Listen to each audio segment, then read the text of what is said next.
Bismillahirrahmanirrahim. Assalamualaikum warahmatullahi wabarakatuh. Ya, perkenalkan, nama saya Amin Akbar Hafiz dari kelas FK 4A Prodi Manajemen Keuangan. Nah, pada kesempatan kali ini alhamdulillah saya mendapatkan tugas dari Bapak saya tercinta, Bapak Asri Wahyono, atau biasa saya panggil Bapak Yoyo, dengan tema yaitu dampak perubahan lingkungan terhadap perubahan perilaku dari individu tersendiri. Oke, lanjut, kita tidak usah basa-basi lagi ke pembahasannya.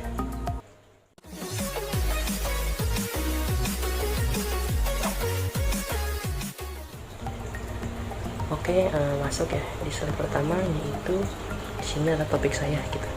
Topik yang akan saya bahas pada kesempatan kali ini yaitu pengaruh perubahan lingkungan terhadap perilaku individu tersendiri. Lanjut di slide kedua ya. Di sini sebelum saya menjelaskan ya dampaknya, saya terlebih dahulu akan menjelaskan pengertian apa itu lingkungan dan apa itu perilaku.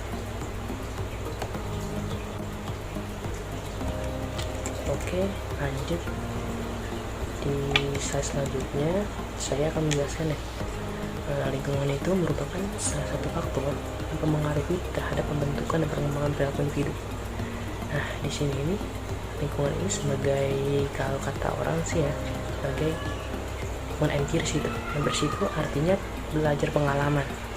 Jadi lingkungan ini sebagai suatu individu ya buat belajar tentang pengalaman mereka gitu. Selanjutnya ada perilaku. Perilaku adalah bentuk tanggapan, gerakan, atau reaksi yang dihasilkan dari dalam diri individu tersendiri atau hasil meniru dari lingkungan setempat. Nah, jadi di sini udah jelas ya pengertiannya gitu. Lanjut di slide selanjutnya, kita baru ngebahas nih. Saya juga mau ngebahas sedikit ya tentang perubahan. Menjelaskan ya, apa sih itu perubahan? Nah, di perubahan ini merupakan peralihan keadaan yang sebelumnya. Artinya sih perubahan tersebut tidak hanya berupa keadaan, melainkan bisa berupa pola pikir, perilaku yang terjadi di suatu masyarakat. Ya, seperti itulah. Ya, kalau simpelnya itu seperti kayak perubahan itu dari suatu titik ke titik lainnya gitu. Itu sih simpelnya gitu ya. Lanjut di slide selanjutnya baru kita ngebahas nih pengaruh perubahan lingkungan bagi perilaku individu. Ya, di sini saya mau ngebahas ya dampaknya bagi perilaku. Dampaknya lingkungan itu bagi perilaku gitu. Nah, perilaku individu itu sendiri sangat terkait dengan kondisi lingkungan. Seperti yang tadi jelas pengertiannya ya, udah paham. Kenapa bisa berdampak bagi perilaku individu? Karena perilaku merupakan hasil dari meniru lingkungan setempat. Nah, dalam hal ini perubahan bisa kita artikan sebagai bisa ke arah negatif atau bisa ke arah yang positif gitu. Tergantung dari bagaimana si perilaku ini belajar gitu dan bagaimana lingkungan ini membawa dampak ya kepada individu itu sendiri. Ya, lanjutnya ya, penyebab terjadi perubahan pada individu itu ada dua. Yang pertama itu ada internal, yang kedua ada eksternal. Nah, internal itu gimana sih? Internal itu yaitu berasal dari diri sendiri, kemauan kuat dan dorongan dari si perilaku individu tersendiri. Yang kedua ada eksternal. Eksternal ini yaitu perubahan disebabkan karena dorongan dari luar gitu. Seperti itu ya. Lanjut di slide selanjutnya adalah pengaruh lingkungan itu bagi diri individu. Lingkungan membuat individu menjadi makhluk sosial. Nah, di poin 1 ini saya menjelaskan ya kenapa lingkungan itu membuat individu sebagai makhluk sosial. Karena lingkungan ini tempat interaksi gitu antara individu satu dengan individu lainnya. Nah, di sini lingkungan ini membuat seorang individu itu menjadi sebagai makhluk sosial, artinya berkomunikasi, berdiskusi dan sebagainya gitu dengan individu lainnya, seperti itu. Oke, lanjut yang di poin kedua, lingkungan membuat wajah budaya bagi individu. Nah, maksud dari poin ini adalah merupakan sumber inspirasi dan daya cipta untuk diolah menjadi kekayaan budaya bagi dirinya sendiri. Artinya di sini lingkungan dapat membentuk pribadi seseorang, karena manusia hidup adalah manusia yang berpikir dan serba ingin tahu. Jadi di sini tuh dia kayak belajar ya. Tadi saya sebutkan sebelumnya bahwa perilaku individu itu belajar dari lingkungan sekitarnya gitu. Jadi di sini terus belajar, ibaratnya kayak tadi empirik ya, empirik, pengalaman, dan menimbulkan suatu budaya baru gitu. Ya, lanjut di slide selanjutnya itu tahapan-tahapan ya dalam perubahan. Tahapan perubahan itu yang pertama adalah pencaharian. Pencarian ini yang dimaksud adalah di mana ide-ide dan praktik-praktik sudah berlaku, hilang, dan diperkenalkan ide-ide praktik baru. Nah, di sini tuh kadang-kadang langkah untuk mengambil ide-ide lama sama sulitnya dengan perilaku ide baru. Lanjut yang kedua ada perubahan.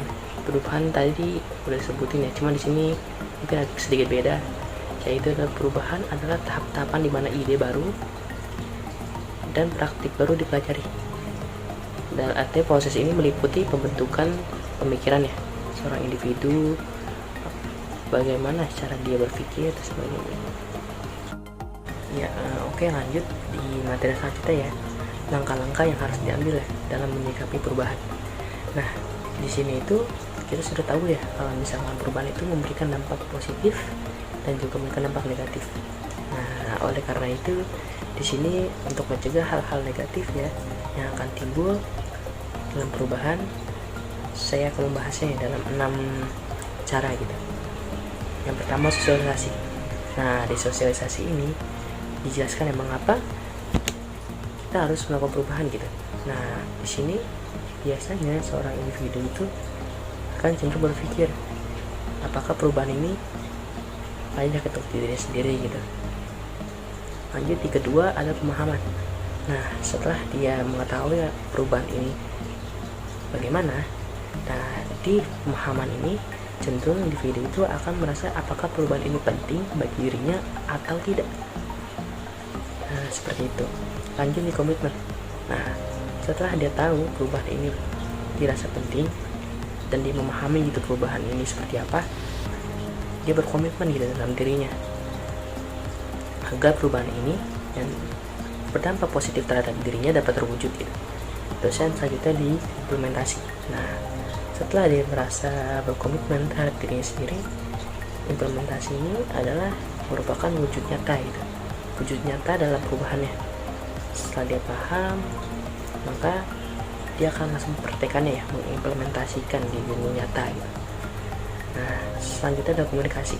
Komunikasi ini yaitu menjalankan,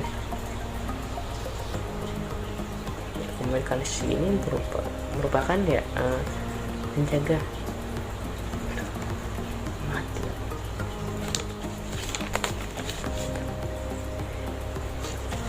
ya. Lanjut di komunikasi ya, selanjutnya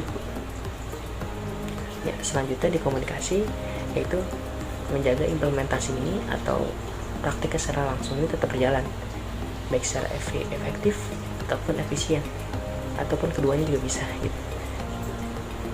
Nah, di sini itu komunikasi itu lebih menjaga ya agar komitmen kita nggak goyah gitu dari perubahan. Dan terakhir ya full evaluasi.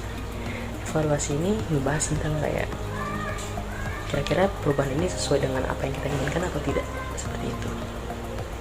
Ya, mungkin saya rasa cukup sampai situ materi yang ingin saya jelaskan ya. Nah, kurang lebihnya mohon maaf.